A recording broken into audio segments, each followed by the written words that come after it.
Hey everybody, it's Romania Black. So, I have finished reading volume 18 of Yona of the Dawn, and I've also finished reading volume 19. I went ahead and read that, so I'll be talking about this in volume 19, but ever since I started the Water Tribe arc way back in volume 14, I was told, and even before that, like way back when I was first getting into the manga, I was told that there was a stage play that existed, and I was like, oh, and so this patron actually told me about the stage play and was like, hey, there's somebody on Tumblr that if you talk to them and get their permission, they'll let you get a link to the stage play, and I was like, oh, that would be great, with subtitles. I think it's with subtitles. If not, we know what happens in the Water Tribe arc, right? So, Lady Mug is actually the Tumblr person that if you go to find her, she will, as long as you promise not to repost, she will give you a link to watch the stage play. And there's also a bunch of extras, but there's like an hour and a half worth of extras. So I don't know if I'll react to the extras or if I'll just watch those on my own. I'm not sure. The play itself is 2 hours.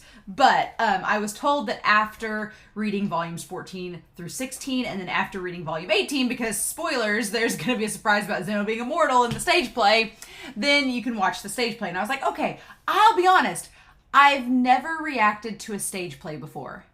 Ever. So I have no clue what to expect. The only stage play footage I've ever watched from Japanese stage plays that are based off of anime, the only ones I've ever watched is I've seen bits and pieces of the haiku stage plays, and it's okay. The actors that play the characters are amazing, and that's really what I watched the clips for. But the music part of it, I'm like, making haiku a musical. I like musicals, but I'm like, does it work? So I don't know.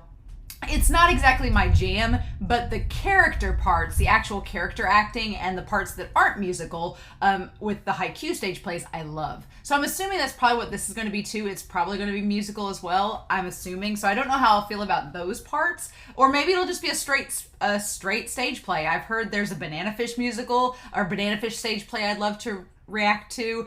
There's supposedly a Skate the Infinity stage play. There's a whole bunch of them, but I've never reacted to a stage play before. But given how much I love Yona and that this has been out for a while, I thought, why not? It seems fitting. I mean, I love volume 18 so much, and I like the Water Tribe arc a lot. So yeah. So thank you, Lady Mug, for letting me watch the stage play. Thank you very much, fellow patron, for giving me the the idea to react to the stage play. But yeah, why not? So it's as you can see out the window, it's storming. It's a big thunderstorm right now. There's lightning going on. I've got this big mug of tea, and I was like, you know what? It's a stormy, gloomy day, and I've got tea. Why not we just sit back and watch a stage play and just see what all the hubbub is about? And just see and find out, shall we? So yeah, I'm pretty excited. But I hope you all are too. We'll see what this is about. But yeah, it's 2 hours. Oh, so strap in. I guess we'll see, but it's covering all the Water Tribe arcs. So it's going to be, since we don't get a season 2 of the anime, this is as close as we can get, and I'll take it. But let's not waste any more time and dive into this, shall we? We are going to start the Yona of the Dawn stage play for volumes 14 through 16, and we are going to do that here in 3, 2, 1, and let's go.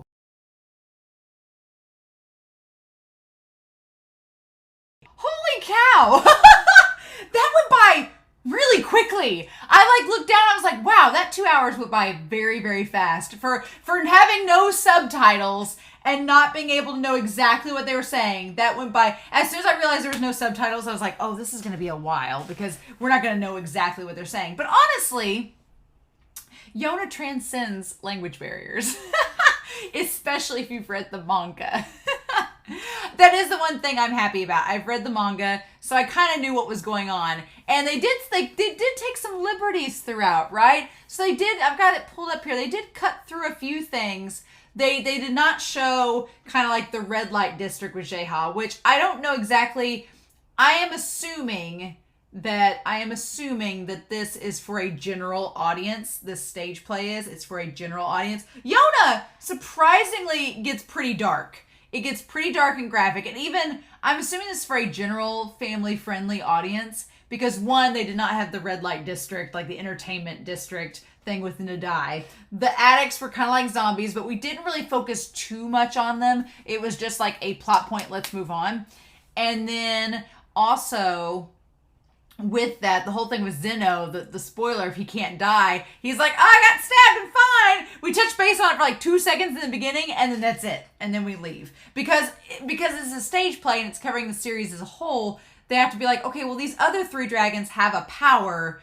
What's Zeno's power? So they have to tell you. So man, what a spoiler. If you just finished volume 16, you're like, I'm gonna go watch the stage play. Got me tickets. And the first 5 minutes you were like, he's immortal? I imagine some viewer was like, what? And then just was totally spoiled. But this was actually really good. I go and see, I see a lot of local theater productions where I live just because it's like to support the college near us and all of that. So I see a lot of local productions. And I've seen some Broadway shows. I've seen a couple Broadway shows in New York and some shows like in cities that are near me that are kind of like theater, like different Broadway-esque theater productions. So, but this was right up there with them. It was. I liked it a lot. I'm glad it was not a musical. I was really worried.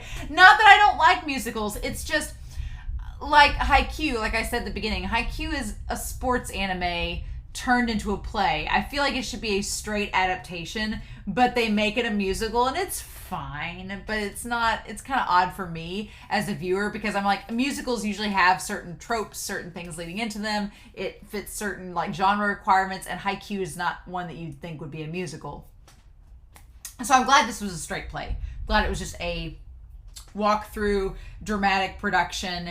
It was great. The choreography was really good, especially the climactic battle. Like when Yoon did like the leap over those guys that were stacked up, when he like walked across their back, when Jaeha kicked the one guy and he like somersaulted. Like if you paid attention to their choreography, it was really clean. Like obviously it's acting choreography. They're not actually hitting them, but the timing and everything was synced up. And man, they do a lot of like jumping off of objects and moving around them. And if you've ever been in a theater production, it's not the line reading that I thought was the hardest. Like I think you can memorize lines. It's the choreography. It's like the movement and using props and the placement. That's what's hard. That's what I think was hard about being in a play. Like I could memorize a line and know when to go out and say it, but to know exactly where to stand, what to do, and when you incorporate choreography like that, especially like action choreography, and to make it look like Hawk's actor was like slinging around the glaive and stuff and making it look as close to the anime as possible, like that was really cool. Like that took a lot of work, and I was like, oh, I love it.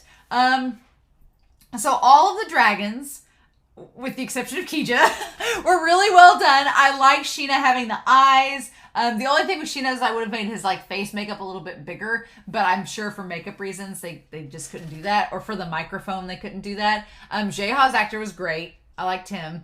Zeno's actor was just like Zeno. Kija's actor was fine. He was a little bit harsher than I imagined Kija being. Like his tone was a little harsher throughout, and that poor boy, like you could tell with the wigs, if you've ever been in a theater production, like these were not brand spanking new wigs. These wigs had been lived in. They've done multiple performances in these wigs, which is fine. But Kija's wig was probably the worst. I was like, you all couldn't get a better wig for our boy with his moon boots. Like, I feel like Kija was given the shaft in this as far as looks go, but his actor did a really good job. And then Hawk was really good. Suwon was great.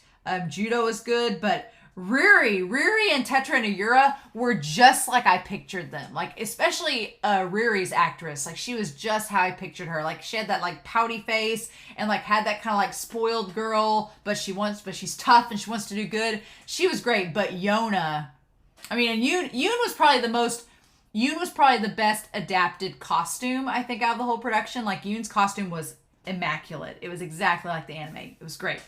But Yona's actress, she was Yona. Like that was, it's really funny, but during watching the whole play, I kept thinking that there'd be a moment where I would look at her and be like, oh, that's an actress playing Yona. She was Yona, and the way the wig worked, I was like, no, this is a red-haired, it looked more pink and fuchsia than red, but could have been the lighting too. But I was like, no, she's Yona. like she embodied her so well, like all the way through the play, like all the way. And she had a lot of costume changes to do. Like Suwon, you got to see at the end that Suwon cleverly had his costume underneath the one outfit underneath the other so he could just shed it. But Yona had to do like wig changes. She had to do costume changes. And it's funny, they move stuff around in the play to allow her time to change wigs and change costumes. Like, I can't imagine. Costume changes are the worst in a play, especially if you are on a time slot. Oh, this grade school that my friend taught at, they did Beauty and the Beast one year, and it was like 4th through 6th graders.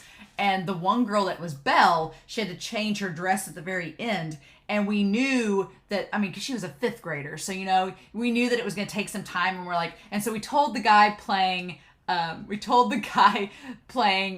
Beast, we're like, okay, and he was like in 4th grade at the time, this little boy, we're like, okay, if we have trouble, we'll give you a signal and you just keep talking, you just ad-lib. And so the whole time during that play, we were trying to like get her in the yellow dress, and we're like ad-lib, and this little boy, and he kind of had like a little bit of an accent, like not a speech impediment, but he had a little bit of an accent, but he like looked over at the guy playing Cogsworth, and he's like, Cogsworth, you're not a clock anymore. Kind of like almost a Jersey, New York accent. He's like, Lumiere, you're not a candle anymore. It's just, he went through the whole cast in that moment and told them what they weren't anymore. It was the most adorable thing, but it's like, but costume changes are such a nightmare in a play. And for her to go through so many of them, and the way that they reorganized scenes and everything, it worked really well. I really liked that. The emotions were great. Like I said, for not having any subtitles, it was really easy to follow. Again, because we've read the manga, we know what was going to happen. But you kind of pick up every now and then, like mentioning things. I noticed that Nadai, the actual drug itself, was not the central focus. It was mainly the relationships between Suwon, Yona, and Hawk. And I get that. If this is a general audience production, then you gotta kind of censor things a little bit. Oh no, my thing fell. I had a picture frame fall. I'll have to pick that up. But yeah, it was really, really good. Suwon and Hawk. There's some shots here. As soon as I was watching it, I was like, oh, that's going to be a screenshot. That's going to be in the thumbnail. It was great. Hawk's actor did a really good job portraying his emotions. That was great. Yona, her actress, was just fire. I loved her. I liked the way that they incorporated the flashbacks from the beginning, because if you're watching this play that's based on the Water Tribe arc, you probably know what the story is about, right? I like that they didn't treat their audience as dumb, but just in case, if you came with a friend and you've not seen this before, they gave you just enough backstory to be like, okay, now you know what's going on, right? Now you know what's going on. And they did the backtrack with Yona and Hawk. That was great. I loved that. The confrontation, I was waiting for it, and I felt like Hawk could have gone a little bit further. He could have got a little bit more intense compared to how the manga is, but it was just so nice to watch this. And since we haven't gotten a season 2 and there's not like a Water Tribe OVA or mini arc, it was nice to see some of these events acted out. The guy that played Hio was great. I'm a big fan of just hammy, over-the-top villains in a series. There's something about an eccentric, over-the-top villain that just gets me, and Hio was one of them, and I thought his entire characterization in this was spot on. It's exactly how I pictured it in the manga. They had to change a few things as far as how Yona got sliced and everything like that. She obviously wasn't shown topless, again, the censorship for the family-friendly audiences. I loved her robe, though. The robe that she wore. And for the record, short hair Yona wig worked much better than long hair Yona wig. It was great. But I liked also we had the giant window and the dawn, the sun setting, and it would change colors throughout. And then that freaking rainbow at the end with Hawk and Yona. The actors playing Hawk and Yona and Suwon, the three of them had great chemistry together. I liked that a lot. But yeah, I was talking about at the very end, they do, I guess, this encore where they come out and talk to the audience. In Western plays, even in Broadway productions, they come out and talk to fans afterwards usually. But or if you're in like a local play, you'll go out afterwards into the hall and talk to everybody like in a banquet area or lobby area, but you don't usually do like the Q&A like they do here. It's not really a Q&A, it's just like them talking to the audience. You don't usually get that in Western plays. So I thought that was really cool. I've seen it done in Haikyuu, and I thought for a second like the Riri girl, it was like her last performance because she was crying, but maybe she was just crying because of the standing ovation, because they didn't draw attention to her and say, oh, it's her last show, and then pan the camera over to her. They did not do that. But yeah, God, this was a really good play. I liked how they incorporated the set. The set was minimal, but it could move and it could add. They added like the pirate, like the net coming down. That was a neat thing to show that it's a ship. They had the moving little piece that they could rotate around and get out of the way if they wanted to. And they had ladders and things and different things they could climb upon to give characters different perspectives. But it was very minimal and practical. I liked it. But yeah, it's been a long time since I've watched a play. I haven't, like I said, our local theater does plays sometimes. And so I watched a play back in February that our local school did. But that's been the last one I've seen. So this was really a lot of fun. I actually liked it a lot. I wish we'd had subtitles, but it's all right. We knew what was going on. So I don't know if I'll watch the behind the scenes stuff. Maybe I've got it saved. So maybe after a couple more volumes of Yona, I can go back and watch those maybe if y'all want me to. If not, I'll watch them at my own time if I get the chance. But I really enjoyed this. This has me really excited because I do want, I know Banana Fish has a stage play, and I would love to watch the Banana Fish stage play. That would be amazing. I know there's 2 parts of it, and I think it's just a straight playthrough. I would love to watch it. The Banana Fish stage play, the Given stage play, Skate the Infinity stage play, like all the BL stage plays I want to see. So those 3 in particular. So those would be 3 that in the future I would love to watch. And I think that there's access to those with subtitles. So, but yeah, this was really, really fun. I liked watching this a lot. It was a lot of fun. I enjoyed it. I'm very curious to know what you all thought of the stage play. I'm sorry we didn't have subtitles. I really am. I did not know that going into this, and but it was a really fun experience, and it worked out fine without them. We all knew it was happening, so, but yeah, it was really good. I enjoyed it a lot. So I'm trying to think of anything else that stood out with the play.